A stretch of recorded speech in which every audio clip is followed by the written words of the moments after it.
Welcome to Think Smart with TMFG, the weekly podcast covering the financial topics that are newsworthy and relevant to everyday Canadians.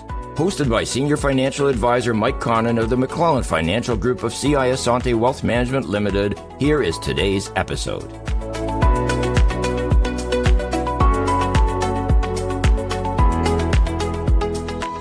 Welcome to Think Smart with TMFG. I'm Mike Connon. Beside me is Carlo Cancino, Senior Financial Advisor with CI Asante Wealth Management Limited. Carlo, one thing that changes after years of work in financial planning is that you personally look at financial decisions. Because after seeing enough investors, retirees, business owners, and market cycles, certain patterns start to repeat themselves. Yeah, no, I hear you, Mike.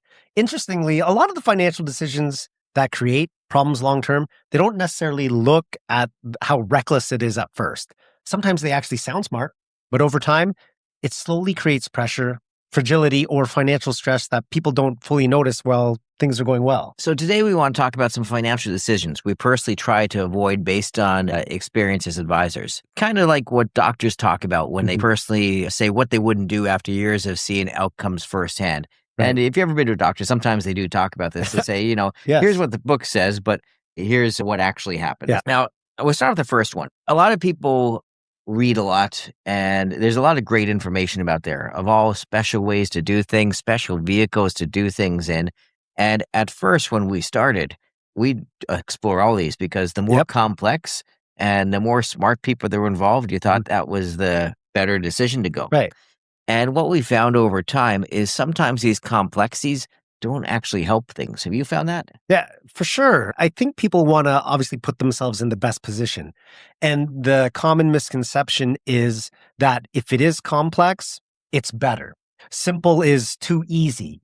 And people want to feel also that they perhaps know more than the average person, a feeling of exclusivity almost. And that's better.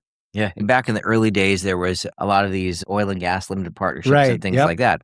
And they were very popular. And again, it was a very complex way to get, they were called flow-through shares, and they still exist today. But it's a way to get tax credits to the investor and seemed great from a tax point of view. But as we put people in them, number one, we realized that no one's giving up these tax breaks for free. Right. Everyone thinks the company's going to give them. Yep. Basically, it happened where a lot of the times these tax breaks were passed on by companies because the companies weren't making money and didn't need the tax breaks, which wasn't a good sign to start with. The partnerships tend to do a lot worse than the marketplace that we found around it. So that was a bit of a hit.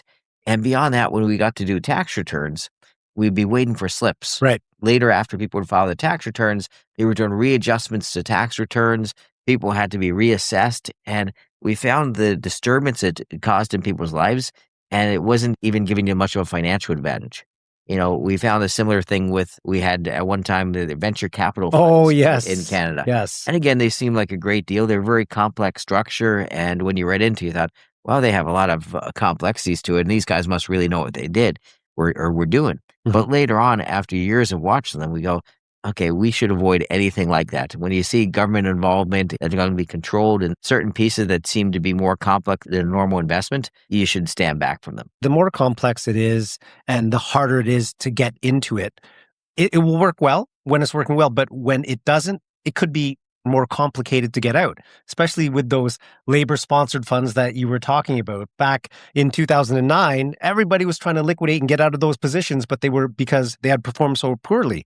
But because of the exclusivity of it and the lack of liquidity, people weren't able to do that. And there's always a new thing like that. I mean, yes. Right now, we keep on talking about alternative investments. Sure. And my favorite line is alternative to what? Yeah, 100%. We look at the markets. Yeah. You look at the markets have been averaging 10% a year forever, and you want something alternative because that's not good enough for you.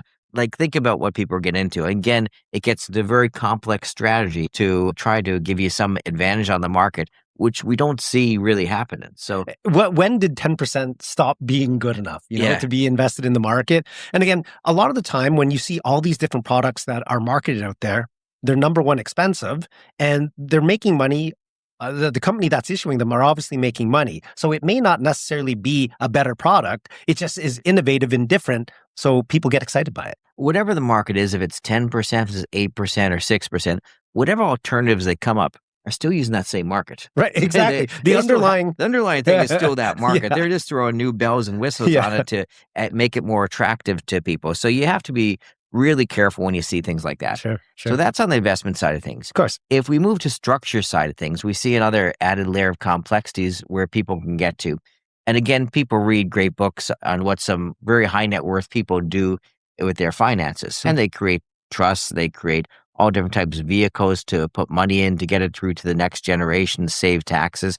And you start to read into this, and people try to do that in their own situation, but they don't realize that the complexities don't really help them out a lot. The tax, same as everyone has to invest in the same marketplace. The tax rules are the tax rules, right? They can structure things, but you still end up going back to the Canadian tax rules. Exactly. And a lot of times we find that ends up being the one nail in the coffin. A lot of these strategies is eventually Canada, they don't like loopholes. Right. They eventually try to close them up as much as possible. Them up as much as possible. So people don't take into consideration the complexity they create, number one, and the cost they create, number two, when they create these more complex structures. Well, didn't we have the great conversation this morning? We were talking about the differences between operating companies and holding companies and the need for it. And definitely, there are benefits for business owners to have holding companies. But as we discussed, there are initial costs there to set up, and there are ongoing costs annually where it may not necessarily make sense for every operating company to have a holding company. And it may not even make sense to have a company for many people. 100, yeah, exactly. You get into it, and some people are looking at some magic thing like you're in a better situation. Canadian tax law, as we continue to look at, is meant to make everything very equal. Yes. So no matter how you do it, you should end up with about the same afterwards. It does give you the advantage if you have extra money to hold in the company. Yep. But again, you got to watch what your plan is. We take it back to investing. I think that keeping it simple and keeping it less fees is the way to make your capital grow and to grow the fastest. And I know we talked about it earlier, but when the underlying components of these innovative structures is the market, you're better off just minimizing your fees and taking what the market provides. I remember when we started going to conferences, they had a great line. They said that everyone is entitled to the market return minus fees and minus errors. So the two things you can control are fees and errors. Keep your fees as low as possible. And I mean, you still need advice and things like that. We'll talk about that. And errors isn't being in the market. We are in when they go up and down. Sure. But an error is if in the last year and a half, you've been out of the market and you missed out on this great growth, or you had stocks that didn't grow like the rest of the market. Right. Those are errors. So that's what you want to avoid. I think that's one of the roles that we play as financial advisors, is that we try to help clients minimize those errors and stay invested, remind them why they're invested, what the strategy is, and essentially save them from themselves. Another thing we find over time that people do is people build financial plans on the assumption that their life is going to be perfect. We all have this fairy tale dream that everything is going to work wonderful in life, but life throws a lot at you. And from dealing with a lot of clients, we've seen a lot of different things. That wasn't anything they ever dreamed of. If you told them at 25, make a financial plan of what your life's going to look like, very few clients have a life that looks like they planned. For sure.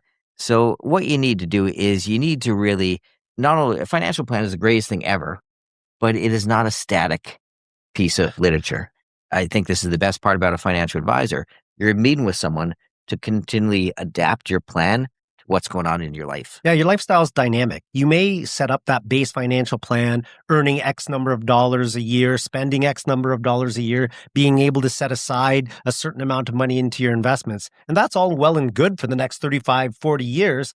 But what happens when life happens? Yeah. Somebody gets ill, somebody passes away prematurely. That's a wrench in that original plan. You have to be able to adapt and make those contingencies. You can't be complacent with one set plan and then walk away. Everything is dynamic, right? Your job is dynamic. There's careers that existed 5 years ago that aren't going to exist 5 years from now. So if you set up your career from that, you have to adapt. I had a great client many years ago, and the thing I used to love about being a financial advisor 20 years ago is I still had a bunch of World War II veterans as clients, and they were the most interesting people I could ever talk to. And I so valued the conversations with them because they had a different view on life. You realize they were the great generation. When you go and talk to these guys, they were different than we were. And one was talking to me about his time in World War II. And he said, the ability to be successful at these times, he said he had one general that he met with. And he says, everything is not built on your weapons, your strength, everything. He says, it's your ability to adapt. And he said, the people who can adapt end up always winning the wars. The people who stay static cannot win because everything changes, and you have to always be able to adapt your situation to the conditions that are given to you. And I always thought when his discussion was, he was like 90 years old and he was moving into a senior home. And he didn't have to, right? And it was a weird thing. This client said, I think it's time I'm just going to go to a senior home. And I asked him about it. He said, you have to adapt. He says, I realize where things are going and I have to change my surroundings. I could be stubborn and still stay in my house. But he lived a very good life and he wasn't upset with those moves because he made them on his own and he had to adapt to obviously his age. Right. No, I think that's a great point to make, the adapting to put yourself in a better position, because the things around you are going to change dramatically. And then I bring it back to the market and I think about years like COVID. Yeah. Companies had to adapt. Many different companies changed their operations and the goods that they produced in order to adapt to what was going on. There were the companies that changed dramatically from what they were providing to making masks. Yeah. And that kept their business afloat, kept their employees working. When you're 25 and you do your financial plan, if you ask everyone had the same financial plan. I'm 25, I'm got a good job, I'm going to get married by the time I'm 27 to 30, I'm going to have a kid, they're going to be healthy, my spouse is going to be healthy, and we're going to stay together all our life, and we're going to grow and live to age 95, and then we're going to pass away one night in our sleep as things go, and our kids are all going to be in perfect health, and we're going to have grandkids. Now, it may happen for someone. For sure. But I haven't seen it happen much. Oh, no. We've been in this business a long time, and seeing that, I would say, is the minority of the time. Too many things happen. Kids are fighting about money. It's just, it doesn't happen the way you want it sometimes. Other thing that I find, when I ask some people if they have a financial plan, they start to tell me about their investments.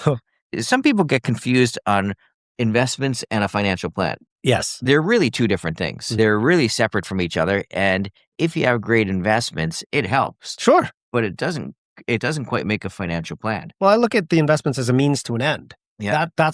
Your investments are going to provide you with retirement income when you finish working and you're no longer using your time to earn income.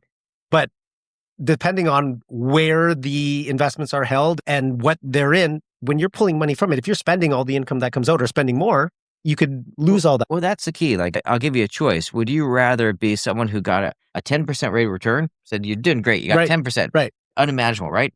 And you save 5% of your money through your life. Or would you want to be someone who got a 6% rate of return and save 20% of money through your life, right? One guy had the better return, right? Sure. Obviously, he's done a lot better.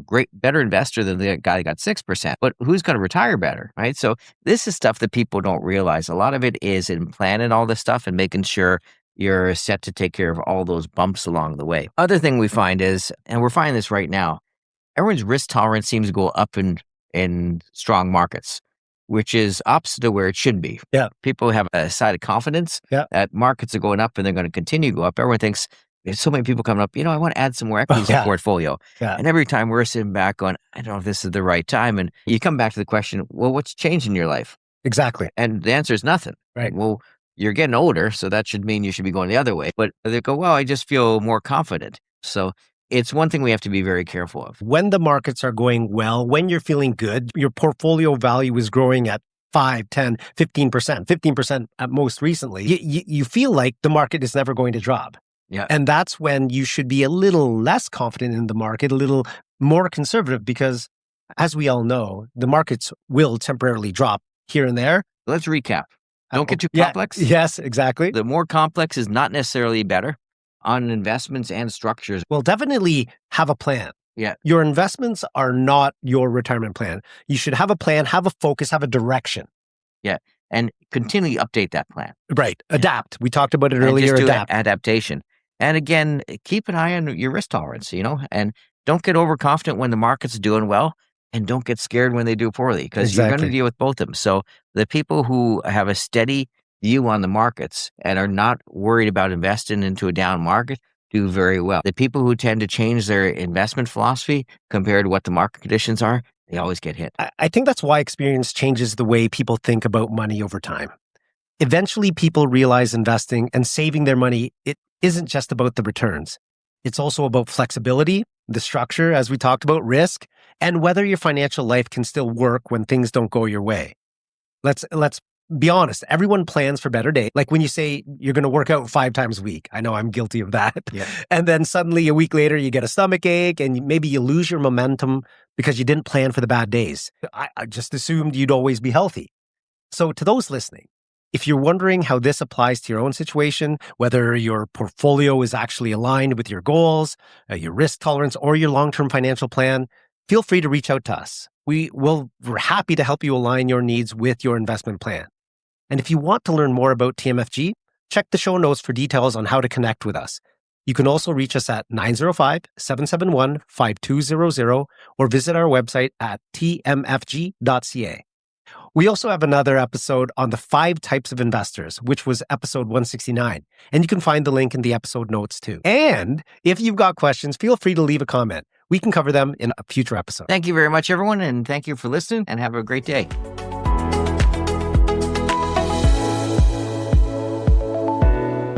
You've been listening to Think Smart with TMFG with Mike Connon of the McClellan Financial Group of CI Asante Wealth Management. Don't forget to subscribe to Podbean, Apple Podcasts, Spotify, or YouTube Music, and leave us a review. For more insights and resources, visit tmfg.ca or follow the link in the episode description.